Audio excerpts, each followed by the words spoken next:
Nagpapasaklolo na ang mga oil company mismo sa Senado para makahanap ng supplier ng langis sa Mayo. Isang Russia sa mga nakikitang solusyon, pero mukhang may matinding balakid raw na kaakibat ito. Ang detalye sa agenda report ni Dexter Ganibe ng Abante. Nagtutumahog na ang mga malalaking kumpanya ng langis sa bansa. Wala pa raw kasing tumutugon sa mga kinakausap nilang oil supplier para makapag-deliver ng kanilang supply para sa buwan ng Mayo. Naghahanap na rin sila ng alternatibong supplier, kaya pati ang low specification fuel ay papatusin na daw nila. And recently, the initiative has been to even consider low specification fuels, and it has been agreed with the Department of Energy that as a last resort, we will bring in if it is available. Sang-ayon naman ang mga grupo ng small oil players. May mga delivery pa naman daw sila para sa Abril, pero pahirapan na ngayon ang pagkuha ng supply para sa Mayo. For the replenishments, I still stand similar to what the earlier item was mentioned. Future importations tenders haven't been confirmed up to now. It's on a wait and see. There is, although there are some offers available in the market, but the price is very high.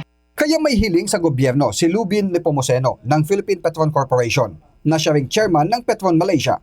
The government may need to intervene through facilitation of supply arrangements with other countries. Similar to India's approach, our government may consider securing waiver from the United States to allow importation of crude from Russia. Nagpatupad ang US ng 30-day temporary waivers para sa importasyon ng krudo sa Russia ngayong Marso. Ayon sa Petron, kaya ng kanilang refinery sa Bataan na iproseso ang krudo mula sa Russia. Pero giit ni Senator Rodante Marcoleta, may mabibilhang mas mura sa Singapore at prenisenta sa pagdinig ang presyuhan ng Rotterdam Tank at Petronas sa Singapore. Pero hindi pamilyar dito ang mga industry player. That's our first time seeing this information, so appreciate if we can get that information for our validation purpose and also to make sure that the unit and the conversion is aligned with the practice here in the Philippines. Hiling pa ng mga oil player kung pwedeng maipako ang sinisingil na excise tax at VAT kung patuloy na tumaas ang presyo ng langis dahil bukod sa sobrang mahal, pahirapan ding makakuha ng supply.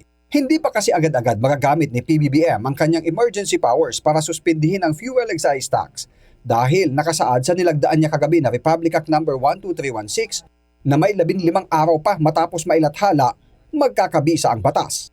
Kaya pinitensya muna ngayong Semana Santa at sa kasunod na linggo ang transport sector para sa 2 pang serye ng posibleng taas presyo bago pansamantalang matanggal ang excise tax. Para sa agenda, Dexter Ganibe, Abante. Nag-walkout naman si Senador Rodante Marcoleta sa pagdinig sa Senado kanina.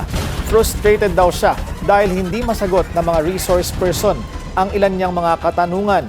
Pinuna kasi ni Marcoleta kung bakit nagtaas agad ng presyo ang mga oil company. Gayong nabili nila ang kanilang inventaryo nang wala pang krisis sa Middle East. Banat pa ng senador, paldong-paldo ang oil retailers sa nakalipas na 4 na linggo. Mag-follow sa aming mga social media accounts at mag-subscribe sa aming YouTube channel para sa pinakahuli at eksklusibong mga balita.